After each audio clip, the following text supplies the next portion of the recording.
there were no babysitters.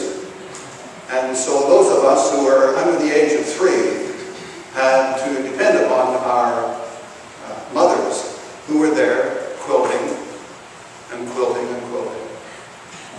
And God spoke to me through those women in ways you couldn't believe. They just put themselves out and said, "Young Alan, he's all right?" "Yes, thank God," they would say. "But we know that he is a close friend of God's, and he touches our hearts and our minds." And the round knees are exactly that. These women were hardy Scottish women. And I wouldn't say that they had eaten on, as we would consider ourselves to be overeating. They just gave me what they thought I could get by with. And so that is where I learned the gospel first. Lord, will you keep my family? I love them so much. You gave them to me. Lord, will you keep my family? Please keep them everyone.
First time I heard about Don, Alan was telling us that he was coming down the stairs and he had a vision of Don Crist. He said, "He's the guy." And we've been privileged to have Don with us as part of the organization and bringing the gospel to us and taking part in the radio show. And I soon, after getting to know him a little bit here, have come to realize that we're all going to play second fiddle to Don when it comes to wit. So, we're learning that quickly. Anyways, I'd love to have Don come up and share his testimony with us at this time. Thanks, Don. Yes. And I looked at him and I said, I'd have to check in my intelligence and my brains to read that. Then I remembered he was a third-degree black belt. I said, let me see that. I thought that was interesting. And true story. So I committed myself to read it. He did add some. He was a new Christian, so he didn't know there were boundaries. So he said, "You will read this or else." So, and I had a timeline. So I did read it. I read John's Gospel over and over again. It didn't make a bit of sense to me until two verses came to mind. And again, the context is our marriage was over. Tricia was walking out on me, and for every good reason. And but two verses that struck me to be just earth-shattering. The first verse was, you would know it as John 14:6.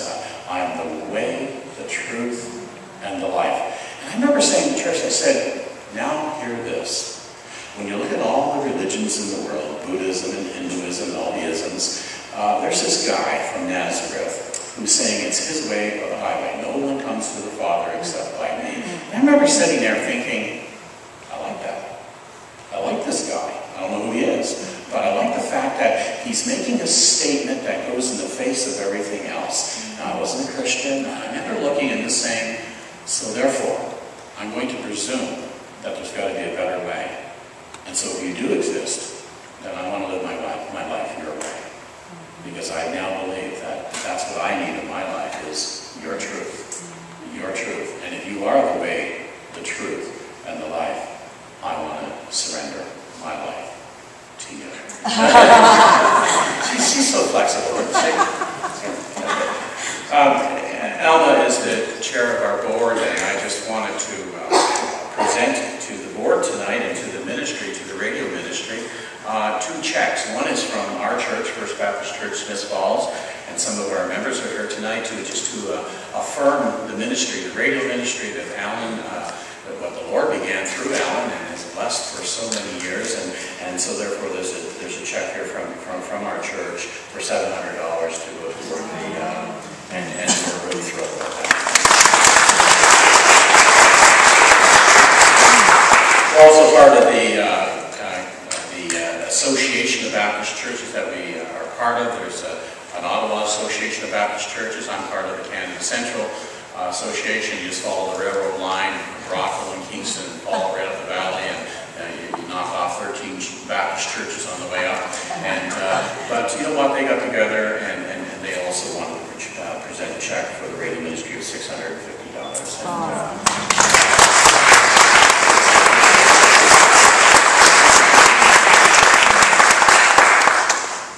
Well, thank you so much, Don. And on behalf of the Board of Directors of the Good News Christian Ministries, which I happen to chair, I really thank all of you who are present tonight who have had anything to do with these checks. And I know that they will be well used as the ministry continues Sunday by Sunday. And it does cost a lot of money, as you all know, to keep these programs on the air. And this will certainly help a great deal. So thank you to the Baptist churches who have contributed so generously. Thank you. Everything's gonna be alright. Come on, pray on. Just a little while longer. Pray on. Just a little while longer.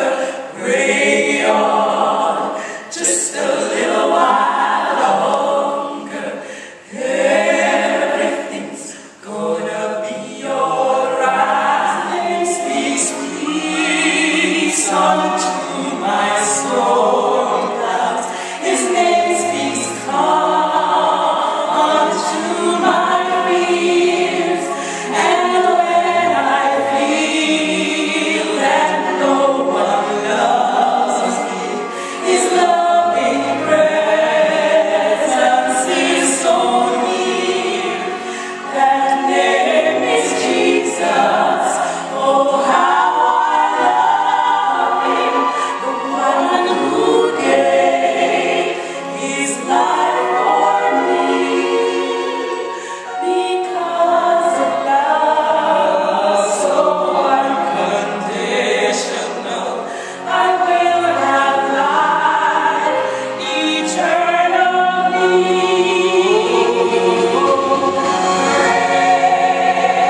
Praise that name.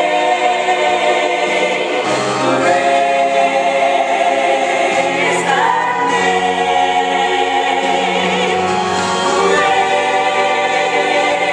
Praise that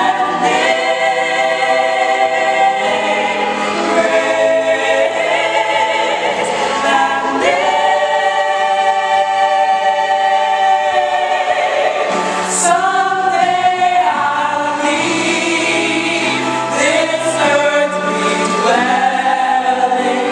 Through time and space, my soul will soar and finally see the face of Jesus and praise that name forevermore.